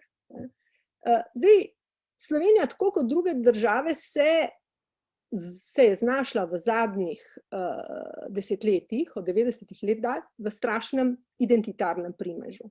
Ta identitarni obrat seveda spet ni nekaj slovenskega, niti ni nekaj vzhodnoevropskega, ampak je nekaj, kar opažamo skoraj da v vseh evropskih državah. In seveda ta identitarni obrat daje čedalje večji pomen spominu in seveda zmanjšuje, lahko bi rekli, operativni prostor zgodovinopisja. Torej, kot je rekel Tony Judd, več spomina, manj zgodovine. To pomeni manj kritičnega manj kritičnega vedenja o preteklosti. Ampak kar je bila prej omenjena sprava, to, kar mene nekako po svoje skrbi in fascinira, je res čedalje večja ukoreninjenost tega binarnega razmišljanja v Sloveniji, ki ga mogoče ni bilo toliko v 80-ih letih in niti ne na začetku 90-ih let. Mi, vaši ali mi in oni, komunisti, domobranci, torej ta nesposobnost kompleksnega razmišljanja in prepoznavanja seveda pluralnosti neke zgodovine in neke družbe. Recimo, če pogledamo, kakšen zanimiv koncept nam nudi mednarodno zgodovinopisje, v mislih, na primer, v mislih imam zlasti Enza Traversa, ki je eden od avtorjev, ki se nedvomno od zgodovinarjev,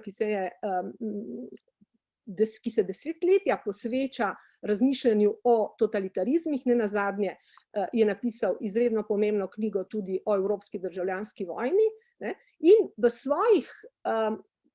svojih konceptualizacijah Enzo Traverso, in ni edini, postavlja zelo v ospredje vprašanje sivega polja, ki, kot vemo, koncept, ki si ga je sposodil pri Primu Leviju in njegovi analizi totalitarnega sistema, uničevalnega sistema v Auschwitzu, ampak je po mojem izredno zanimiv koncept tudi za našo realnost, ker seveda nas lahko, obvaruje v tiste poenostavljene razlage zgodovine, ki je čedalje bolj obvezujoča, in to je po mojem izredno nevarno. Država, oziroma spet, jaz mislim, da moramo zelo ločiti državo od trenutne politične oblasti. Trenutna politična oblast forsira seveda to, dualno razlago preteklosti in v ta namen seveda tudi pripravlja nov muzej. Tu bi se ustavila. Mogoče samo en kratek komentar na to, kar je bilo povedano prej.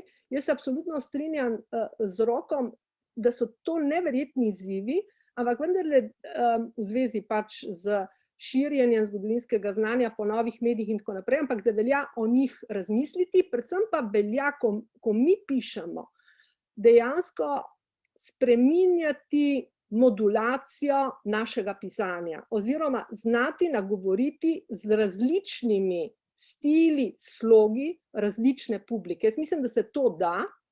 Skratka, da ne moramo napisati, torej da ne smemo nekako pisati vse eseje, vse zgodovinske razprave na isti način, kot da bi pač za svoje kolege. Jaz mislim, da tu so možne pač neke spremembe in je možno doseči širšo javnost z istimi vsebinami, ki so nastale na isti, raziskovalni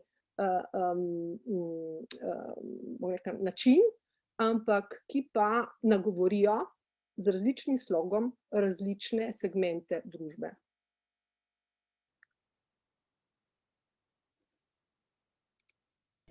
Če se smem jaz tle priključiti, jaz se absolutno strinjam, to sem poskusil povedati.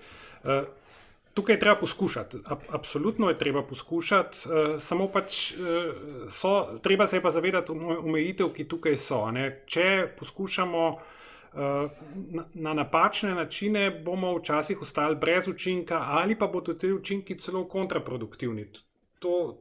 To se mi zdi, da je tudi nekaj, česar se je treba zavedati in kar je treba pač upoštevati, ko stopamo v te javnosti, v ta polja, kjer nismo mogoče tako domači. Drugače bi pa jaz mogoče to, kar je Marta rekla o tej slovenski razdeljenosti in specifiki, tukaj se ne bi v celoti strinjal. Jaz ne vem, če je ta razdeljenost tega trenutka tako zelo slovensko specifična. Ne nazadnje to poznamo zdaj ta trenutek tudi v družbah z zelo dolgimi demokratičnimi tradicijami. Ne nazadnje lahko to spremljamo in že spremljamo vsakodnevno v ZDA, ki imajo tradicijo demokratično, ki je nekajkrat daljša od slovenske, pa je na presenečenje mnogih od nas, marsikoga, tudi tistih, ki so boljše poznali ameriško situacijo, se zdaj pojavlja ta tako izrazita razdeljenost. In tukaj mislim pa, da je naloga zgodovinarjev res, da vstopajo v te diskusije, kjer pač kot zgodovinarji, kot državljani pa pač vsak po svoje, ampak kot zgodovinarji tam, kjer pač zgodovina se pojavlja kot argument v polju političnega. Ne? In to recimo ameriški zgodovinarji mnogi zelo sistematično in jaz vseeno mislim, da z nekaj uspeha počnejo. Popravljajo podatke, ponujajo boljše interpretacije, opozarjajo na knjige, na dokumentarne filme, na gradiva, ki so dostopna. Za tiste, ki pač ki niso čisto zaprti v svoj mehurček in jih stvari zanimajo in so odprti za neke drugačne, bolj prepričljive razlage. Kjer pa jaz vidim specifiko slovensko, se mi pa zdi, da ta pa je v tem, majčkeno smo o tem že govorili, da je slovensko zgodovinopisje na nek način v primerjavi z ameriškim, francoskim, italijanskim, nemškim, tudi avstrijskim, ne nazadnje, dosti manj heterogeno. Heterogeno ne toliko v pogledih pa pristopih raziskovalnih, ampak v tem, s čemer se ukvarjamo. Ne. Mi z redkimi izjemami v glavnem ostajamo v okviru nekega nacionalnega zgodovinopisja. Upal bi si tudi trditi, da precejšen del slovenskih zgodovinarjev je še vedno nacionalističnih zgodovinarjev. Ne? In seveda od takih pa pričakovati neke relevantne posege v te debate je pa malo vprašljivo. Ne? Nekdo, ki hoče v teh medijih, v teh prostorih nastopati, si pridobiti neko avtoriteto kot strokovnjak, ne? More to svojo ideologijo reflektirati in ne more tam nastopati kot nacionalistični vrač. Dokler se slovensko zgodovinopisje temu v čim večji meri ne bo odpovedalo, se bojim, da tudi pri teh nastopih ne bomo imeli velikih uspehov. To se mi zdi, da bi bilo pomembno. Na eni strani pač ta nacionalizem, ki se še zelo kaže, ga je treba reflektirati in se od njega posloviti, na drugi strani pa iz slovenskega zgodovinopisja narediti kaj več kot samo nacionalno zgodovinopisje. Zgodovinopisje, ki se ne bo ukvarjalo samo z našim prostorom v celotni zgodovinski vertikali, ampak se bo ukvarjalo tudi z izvenevropsko zgodovino, ki se bo ukvarjalo z prostori, ki niso od tukaj, da bo to nekaj, o čemer se bo predavalo na univerzi, kar bodo slovenski zgodovinarji Slovenije raziskovali. To se mi zdi, da bi pomembno opolnomočilo slovensko zgodovinopisje kot neko korporacijo, če hočete, za te posege v javni prostor. In dali neko avtoriteto, da lahko o teh stvarih tudi bolj relevantno govori.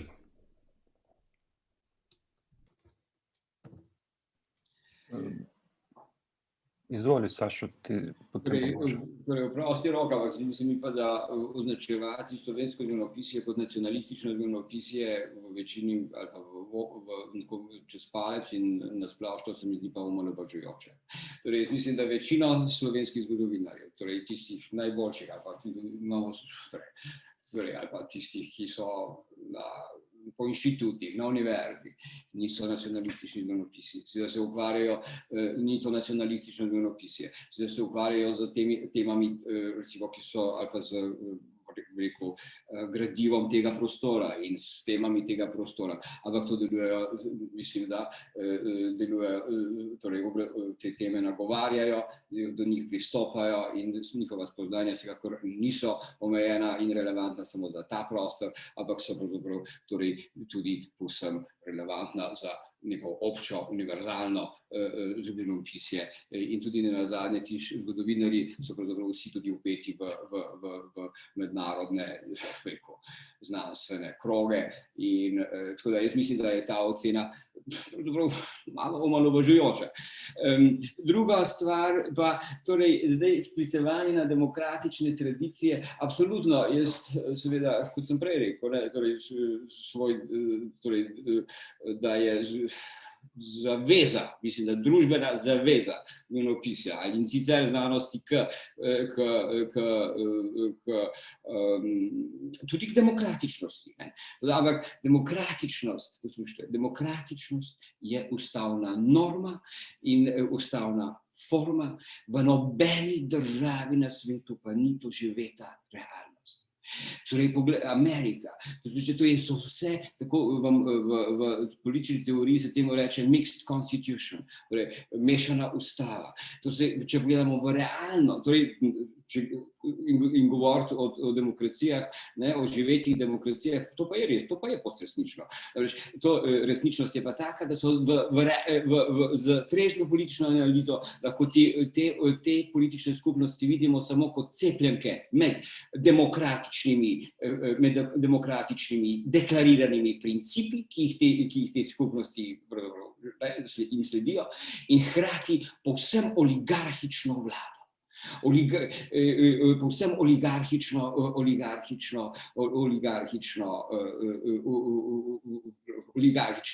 oblastnimi principi.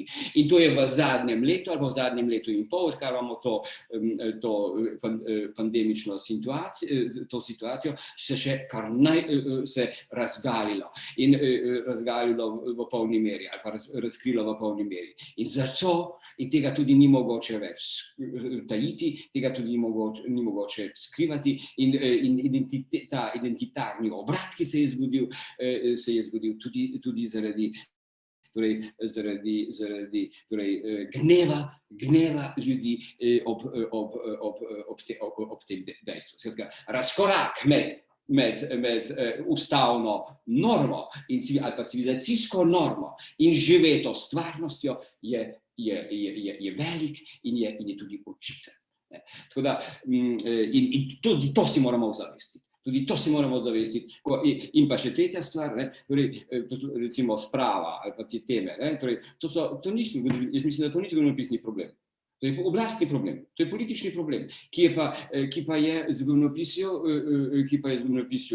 se vsiljuje ali pa v katerem zgodovinopisje pa lahko zavzame svoje stališče. In mislim, da je vprašanje sprave oziroma vprašanje druge polovice ali pa tega groznega spopada v sredi 20. stoletja v zgodovinopisju rešeno. Mislim, da se zgodovinopisje, torej trezno sodobno zgodovinopisje, tisto univerzalno zgodovinopisje, tisto pavlinsko zgodovinopisje, o katerem sem na začetku govoril, tisto je ponudilo odgovore že zdavnaj.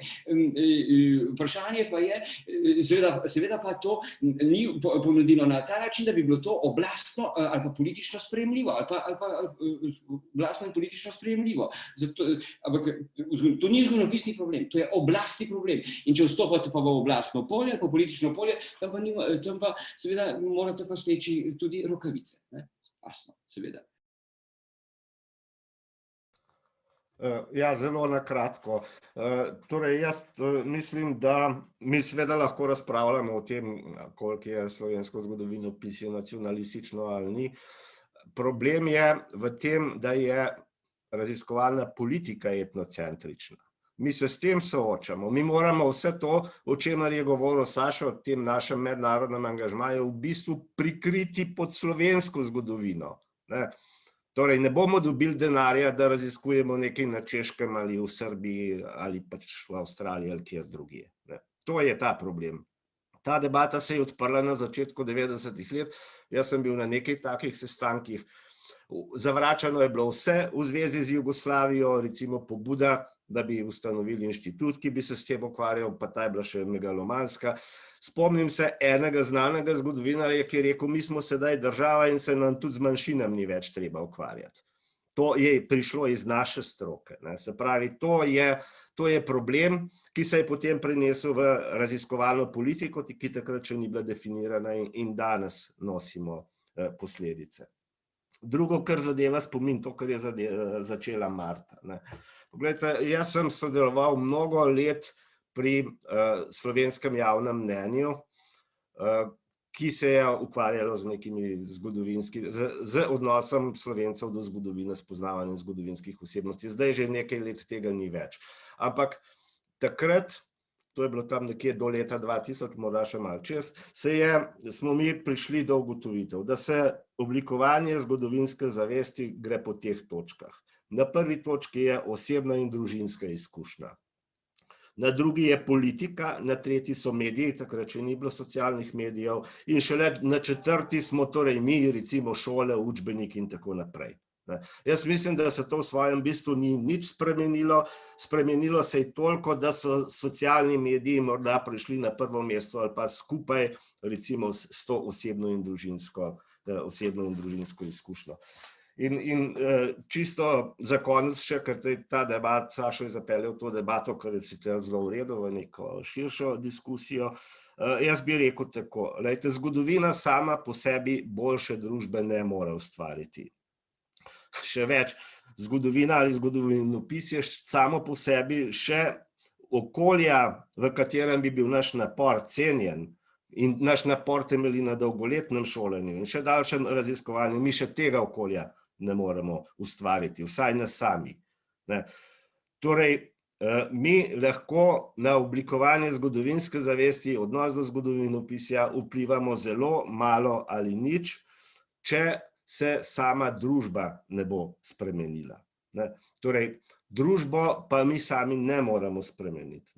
Mi lahko svoje cilje dosegamo v nekem demokratičnem, preglednem, spodobno financiranem okolju in potem bomo lahko služili nekim strokovnim in širšim družbenim ciljem v polni meri.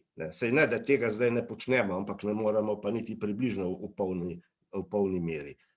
In torej tukaj je pa potreben napor vseh in potreben je tudi državljanski pogum. In tukaj pa stvar sega v resnici čez vprašanje stroke.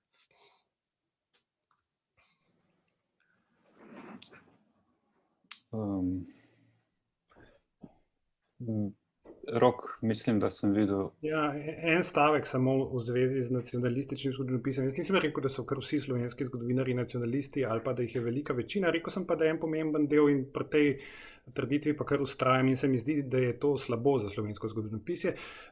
Marsikdaj je ta nacionalizem impliciten, ni ekspliciten, ni reflektiran, ampak kljub temu zdaj ni ne časa za to, niti ni to mesto, ampak o tem sem kdaj tudi že kaj napisal in mislim, da so argumenti za to trditev. Ampak to je samo v širšem kontekstu se mi zdi važno, ker pač, če nastopamo v javnem prostoru, si moramo avtoriteto zdaj v teh novih razmerah, ko nastopamo na družbenih medijih, ko nastopamo v podcastih, ko nastopamo na YouTube kanalih, si moramo avtoriteto dobiti s tem, da nastopamo z preverljivimi podatki, da nastopamo z nekim odnosom do svoje lastne pozicije, ker jo pač vsi imamo, absolutno objektiven ni nihče od nas. Vsi imamo neko pozicijo, nas vse neko okolje, naša stališča oblikuje in tudi naš pogled na zgodovino. O tem ni dvoma.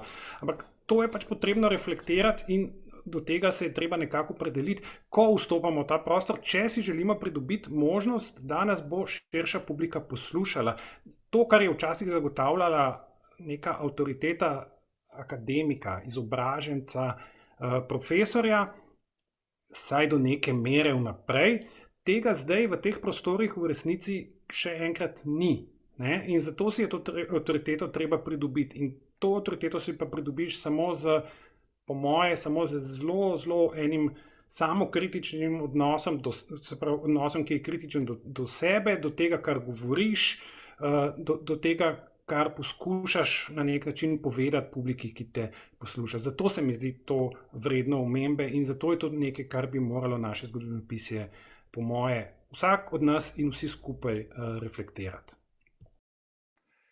Dobro, ker nas čas nekoliko preganja, predlagam, Ana, da ti prevzameš na tej točki besedo. Ja, hvala. Jaz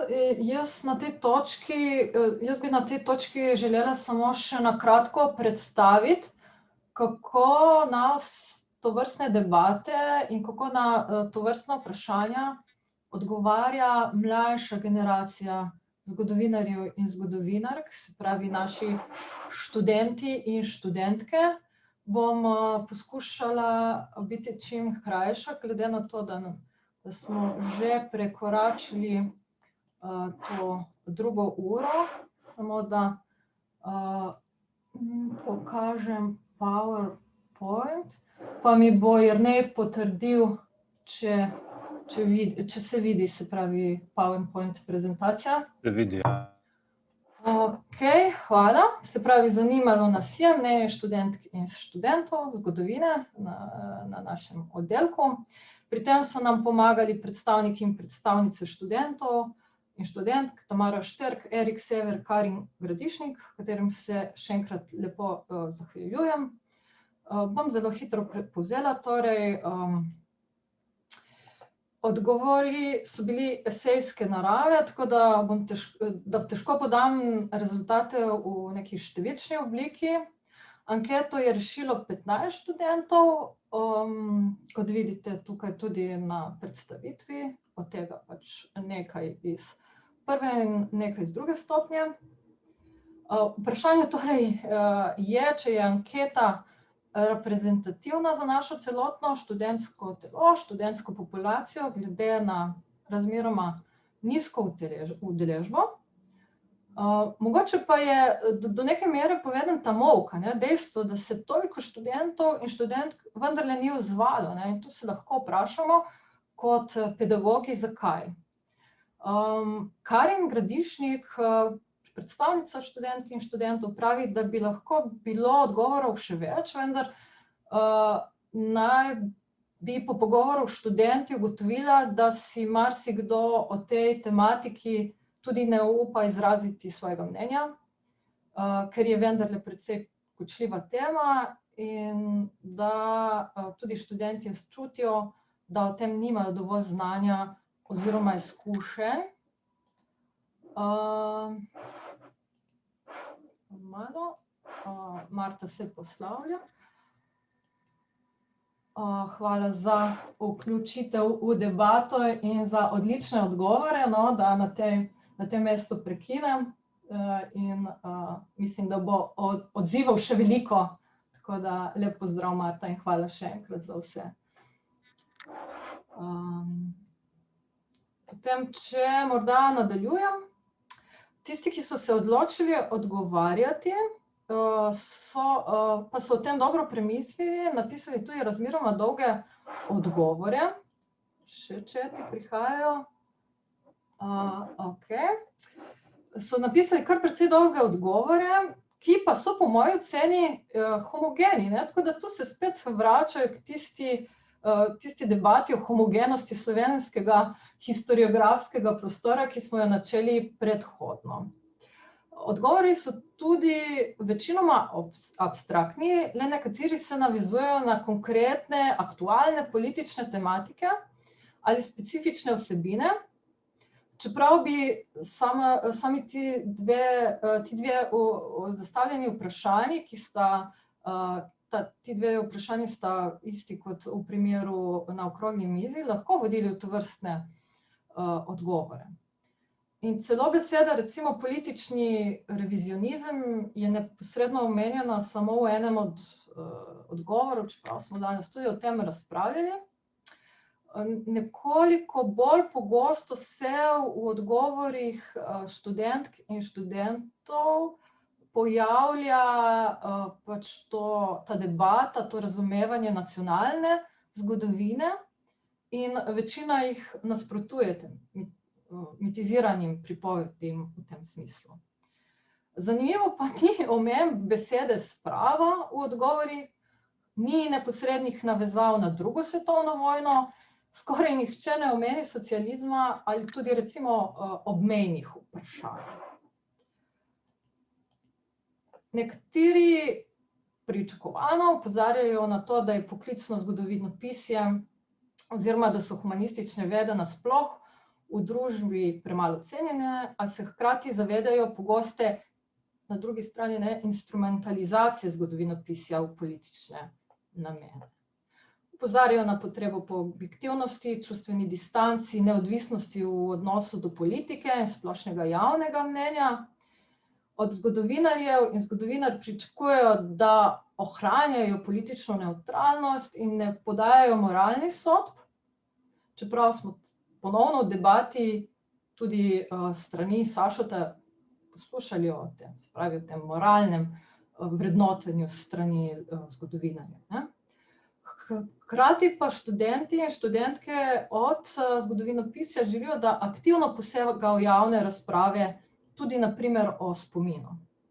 Pa se na tem mestu lahko vprašamo, či gre to skupaj, ne? Se pravi na eni strani politična nevtralnost, na drugi strani poseganje v javne razprave v spomini, kakor vemo je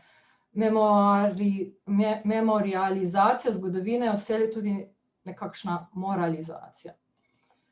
Več študentkov in študentk je poudarilo, da smo poklicni zgodovinarji premalo dejavni v javnosti, v medijih, pa se spet lahko vprašamo, če je vtis pravilen in ali naredimo dovolj, tudi o tem smo se že pogovarjali. Nekateri predpostavljajo, da nam mediji sami premalokrat ponujajo možnost in priložnost, da se oglasimo. Spet drugim pa se zdi, da se mi ne oglašamo. Zanimiva je tudi njihova razlaga, zakaj, ne? In o tem bi tudi se lahko nekoliko pogovorili. Pravijo, da smo premalo odločni, premalo pogumni. Torej ne zaradi takšnega ali drugačnega značaja družbenih medijev, ne zaradi takšnega ali drugačnega značaja našega dela, ampak zato, ker smo premalo pogumni. Zakaj izpostaviti potrebo po pogumu? Koliko je v resnici tukaj in zdaj poklic zgodovinarja in zgodovinarke lahko nevaren? Kaj lahko izgubimo, če se izpostavimo v javnosti, v medijih, ne? Tudi o tem smo nekaj danes že slišali, sploh v navezavi na srednje oziroma vzhodnoevropski prostor. Pri vprašanju, kaj lahko kritično zgodovinopisje prispeva k praksam kolektivnega spominjanja, ki jih promovira država, so študentke in študentje vendarle izpostavili pomen šolskega sistema, pri čemer jih je več tudi poudarilo, da moramo učence kot take učiti kritičnega razmišljanja. To se je zelo pogosto pojavljalo v odgovorih. Kot dobro prakso sta vsaj dva izpostavila pisanje skupnih izjav, se pravi nek kolektivnih nastop z naše strani. In poudarili so ponovno, ne, o čemer smo se spet pogovarjali, potrebo po neposrednem, jasnem, dostopnem, razumljivem nagovarjanju javnosti, ne, tako da smo se nekako s tem zadnjim odgovorom vrnili na začetek debate, ki smo jo imeli predhodno. Tako da, če bi karkoli še vi pripomnili na na te komentarje mlajše generacije, vam z veseljem prepuščam besedo.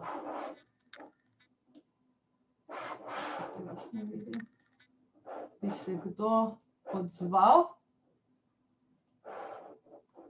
Ja, jaz bi morda rekel samo na kratko, meni se zdijo ti odgovori zelo dobri, ne. Kakorkoli, čeprav je na majhni skupini, ampak točno to je bistveno, ne. Pomen šolskega sistema, ne, kolektivni nastop, seveda smo v neki različnosti, nenazadnje tudi pogum, ne, to zagotovo je nekaj, ne, jaz sem o tem že nekaj govoril, ne, je trajalo, da smo se odlepili od slonokoščenih stolpov, ampak smo prišli do tega in zlasti seveda, kako približati, to je vprašanje, kako približati zgodovino ljudem na privlačen način, ne. In jaz moram reči, da študenti, ne vem, koliko so sodelovali v anketi, ampak pri nas, pri seminarjih zelo veliko in dobro sodelujejo pri tem, izdelujejo seminarje z videoposnetki in tako naprej. No, tako da gotovo bo ta generacija prišla nekam naprej, ne. Je pa vedno težko dobiti neko kritično maso, s katero si lahko pomagaš pri takih anketah. Ni to zdaj neka naša posebnost.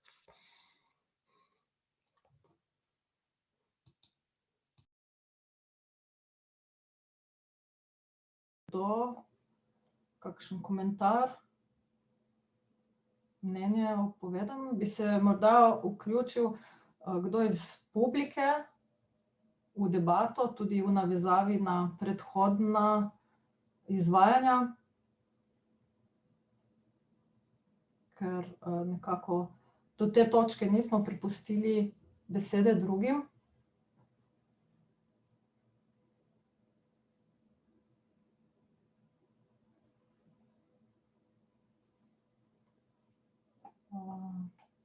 Verjetno smo, ja.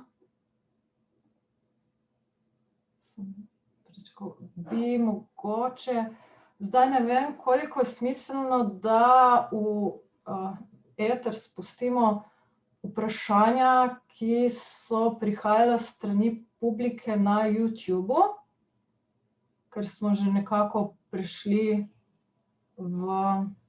Kakšno vprašanje? Lahko poskusimo, ne?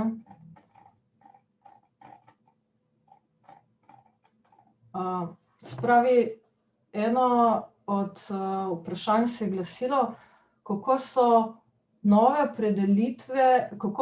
nove opredelitve lahko povežejo z Derridajevim konceptom hiperteksta, hiperrealnosti, oziroma drugače povedano, ko je naracija predzgodba zgodovine. To je eno izmed vprašanj, ki smo jih dobili na YouTubu.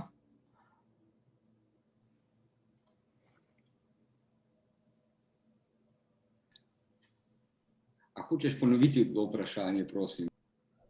Kako? A če hočeš ponoviti to vprašanje, prosim? Ja, bom ponovila. Kako se nove opredelitve lahko povežejo z Derridajevim konceptom hiperteksta, hiperrealnosti? Oziroma drugače povedano, ko je naracija predzgodba zgodovine. Bi si kdo upal na to? To je praktično edino vprašanje, ki smo ga dobili očitno na YouTubu.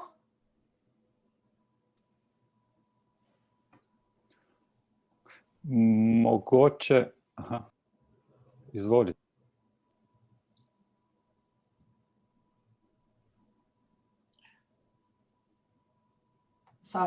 Sašo? Torej, enostavno, ko je naracija predzgodba zgodovine, to je pa treba predstopiti k tej stvari povsem dramatičnosti, gre za prolog. Gre za prolog, ki mu je treba dajati svoj prostor, nato pa se v prologu, nato pa se v igri ali pa v drami, lahko po poglavjih, lahko v enodejanki ali v treh dejanjih, odvisno kakšna je, bi rekel človek, kakšna je dramska ali scenska zasnova, povzamejo oziroma naslovijo teme iz dialoga. Mislim, da je to izrazito intrigantno in da je, rekel, in se pa seveda treba pa ves čas zavedati, če je ob nas Derrida, da gre za neko izrazito dramsko, izrazito performativno, da se gibamo v polju performativnosti.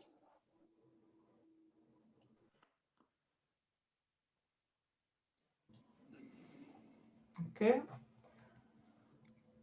Bi še kdo karkoli dodal, bi karkoli pripomnil o povedanem ali pa tudi sicer nadaljeval debato v kako drugo smer, ali smo že nekoliko utrujeni in si želimo na kosilo?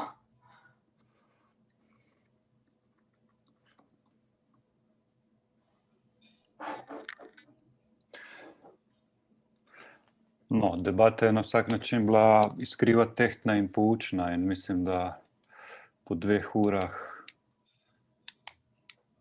Bi lahko na tem dejanja mestu. lahko naredimo piko Ja. in Se še enkrat zahvalimo vsem Seveda. nastopajočim in vsem, ki ste tudi poslušali debato. Hkrati pa vse tudi vabimo, da se v ponedeljek udeležite premiere našega dokumentarnega filma, ne, o stoletnici zgodovine, oddelka za zgodovino.